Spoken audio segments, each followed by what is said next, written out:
Milky product কারোর কারোর ক্ষেত্রে খুবই প্রয়োজন। ইউরিক অ্যাসিডের পেশেন্টদের ক্ষেত্রে বলবো দইটা খেতে পারবে। দইটা খাবে, পর্যাপ্ত পরিমাণ জল খাবে, তাহলে ইউরিক অ্যাসিড পেশেন্টদের জন্য অনেকটা ভালো।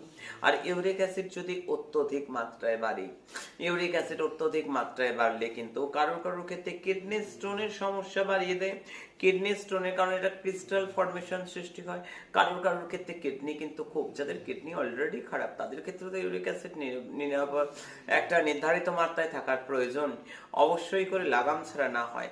আর ইউরিক অ্যাসিড বা গাউটের ব্যথা যাদের রয়েছে, দইটা খাওয়া যায়, তবু চিকিৎসকের পরামর্শ নিয়ে নেবে, দইটা খেতে পারে।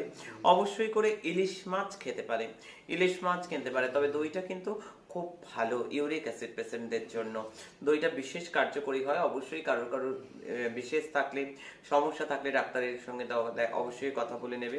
আর ইউরিক অ্যাসিডে যারা ভীষণভাবে কষ্ট পাচ্ছে তাদের জন্য মারুভূমি ইউরিক অ্যাসিড কেয়ার বড়ি, মারুভূমি ইউরিক অ্যাসিড কেয়ার জুস, এটা তারা সিদ্ধেশ্বরী মহারানীজির স্বপ্ন দেয়া দৈব। আর এতে আজকে লক্ষ লক্ষ মানুষ ভালো আছে। আমাদের লক্ষ্য মানুষ ভালো থাক, টাকা পয়সা নিয়ে তো বিক্রি করি না, এটা তো আমার বিক্রি করার জায়গা না। কারণ আমি মা, সন্তানের সঙ্গে ব্যবসায়িক সম্পর্ক করতে আসিনি।